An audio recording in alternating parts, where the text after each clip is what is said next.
Hello, hello. Good afternoon. Hope you're having a beautiful lunch. You're sitting down somewhere, maybe at your desk, maybe in the common room, maybe in the library, maybe in your classroom, finding a small, quiet space to enjoy the next 10 or so minutes as we do a deep dive into health and movement science. Now, I know that many of you're probably thinking that it is so far away. Why are we worrying about this now? And I know that for many of you, your syllabus has sat on your desk for weeks, for months even, and you may not have even opened it or given it a second thought because there's so much already that's happening at school that you're like, Kel, I have no energy or no time to even touch that yet. Now, this is a little quiet reminder that it's really important to get stuck in and to actually get started. I know some of you have done some PL, some of you have done some master classes with me inside our Health and Movement Science membership, but it's now time to take action. We're in March and we're kind of already 2 weeks into March, just checking the calendar on my computer. So today we're really going to look at how you can capitalize on your strengths as a teacher, but also the strengths of your students when you teach health and movement science next year. But really, I suppose before that, as you start to plan for things. Now, the scope and sequence is probably the first thing that I would recommend starting with. And it's really important to think about your current type of students. And I'll say this to our HMS members and also people who are doing our boot camp at the moment, that you need to be thinking about what are the typical kids that we attract in PDHPE and what's working for us. Now, I actually asked some teachers very recently about having to think about their own context. So thinking about like who are the kids that typically take PDHPE? What are the needs of the school? Are you at a sports school? Are you at a Christian school? Are you at a regional school, rural and remote, a school in the city? What are the other underlying things that happen at school that might impact on your PDHPE students? So looking at the needs of the school, looking at opportunities for growth, because I know that it doesn't matter where you are in New South Wales, there's always room for improvement. There's always room for growth. And I think this is a really important and really significant time for PDHPE because we've had the current syllabus probably the whole time that I've been teaching. I would say, I can't remember the exact date. I could probably quickly look that up as we're going live here.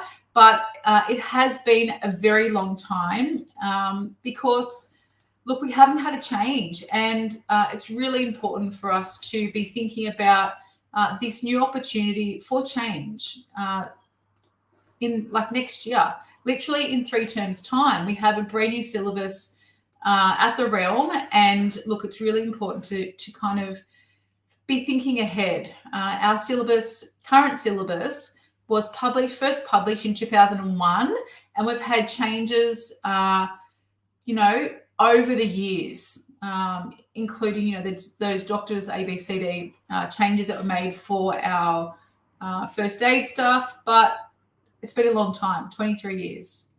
As long as I've been teaching, it makes me feel a little bit ancient, but we are at a really good time in PDHP that we can actually make a difference. So looking at our current kids, looking at areas that you think that you could improve in what you do as an educator, again, this is an opportunity to do that, to kind of go, I'm not going to reinvent the wheel. I'm going to use all of my tried and tested activities, my strengths, to move us forward in our PDHPE / health and movement science journey. And obviously, what are the other things that might impact on the choices that I make? Because I really think our scope and sequence should guide you within that. So I was saying to our members, our health and movement science members, that you should be going with starting the course, with what you think is probably the area of strength for the kids, but also you. So if you come from a really sporty school where the kids really love looking at training and performance and physiology, how the body works, exercise science kind of approach, I would be leading with that.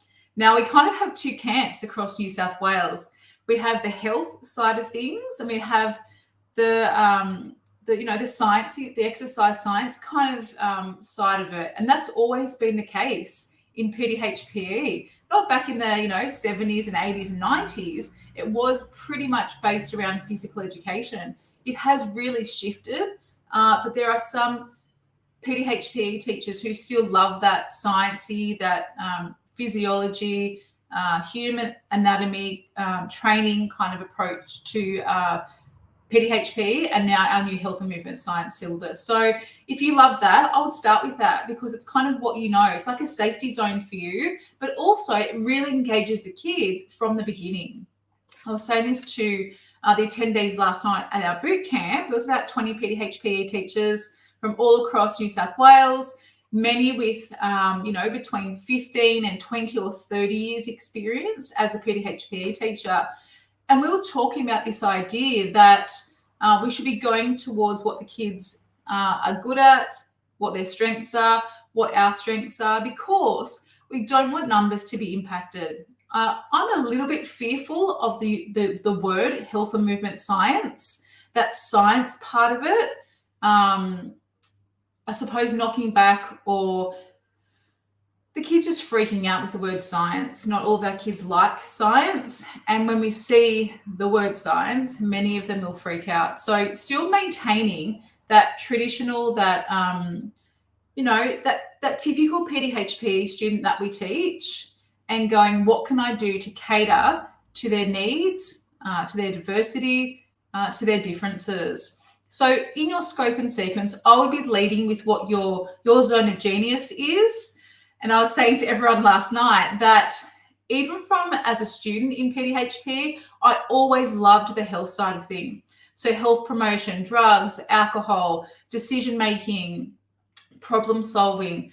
My brain isn't on the scientific side of things. I have come a long way, obviously teaching PDHPE in 7 to 10, and also in seniors.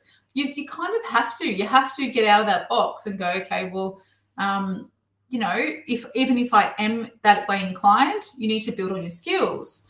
So I taught CAFs a lot, so that kind of health side of things. But as I started to build my skills and my knowledge for stage 6 PDHPE, it's important to have both of those things happening, that balance of health and obviously now movement science that we are entering. So looking at your kids, what are you actually going to start with? Many of you in our membership are talking about starting with the body and mind in motion, starting with that, and then using the health for individuals and communities as your second unit. Last night we were talking about whether we go like some content, maybe have a depth study halfway through the term, finish off the content, and then term 2 we might look at embedding the collaborative investigation, finishing off our second unit of work, second focus area, and then have our second depth study halfway through, and then finishing off the course, ending with an exam, that type of thing. So we have lots of choice. We don't have to follow the syllabus with focus area 1, focus area 2, depth study 1, depth study 2, collaborative investigation. You might start with focus area 2. You might then have a depth study based on focus area 2. You might dive into focus area 1 with a depth study, and then finish on the collaborative investigation. It is completely up to you, using the kids that you currently teach, the types of kids that you get taking or choosing PDH, and then going, okay, well, if that's a typical student that we've had over the last 5, 10, 15, 20, 30 years, then let's go with that. I was also saying last night in our boot camp, if you would love to join us, thelearnnet.com/HMS-bootcamp. If you want to join us tonight and tomorrow night for some training with me and our whole group of other HMS teachers, I was saying to everyone last night that often we make choices based on what we think should happen, but we don't look at the data in front of us. We don't look at our context, or we don't inform our decisions with those practices in mind. So there is a lot of scope, there is a lot of choice within our new health and movement science syllabus. And I love that. I love that flexibility. I love that we can, really dive deeper into some content for the depth studies, for the collaborative investigation. I love that we have a choice around our structure, our scope and sequencing. And of course, it's up to us to work out, do we want to assess one of the depth studies that we do? Because we can do that. Do we want to assess an examination style at the end, like we typically do in Year 11 PDHPE? Do we want to do that again in HMS? So there's a lot of choice. There's a lot of scope to use your strengths, but also to use the kids' strengths to make informed decisions about what you're going to do. So if you haven't looked at your scope and sequence yet, and you'd love to have a look at the 8 choices that I came up with, and one of our teachers online last night he was talking about having 18 different versions. You can have so many versions. I know Gav was saying last night that he's got another idea to go with. But we need to start taking action. Stop talking about stuff. And Gav, this is not having a go at you at all, but let's start taking action, because when we're rolling to term two we know is madness with junior reports, Year 11 reports, parent-teacher night. It starts to ramp up. Before we know it, the HSC will be here, and then December will come and you'll be like, holy hell, I haven't actually done a thing. I might have put my scope and sequence in, maybe my assessment schedule, but I'm really chasing my tail. So our health and movement science membership does just that. It supports you no matter where you are on your journey. I know professional learning, you often go to a course and you're like, I kind of feel like I'm behind because I don't know what that is, or I haven't really been privy to that conversation. Our health and movement science membership, you can pick and choose your own adventure. If you're done with scope and sequencing, you don't have to look at that stuff. You can move on and go, okay, sweet, I've done that.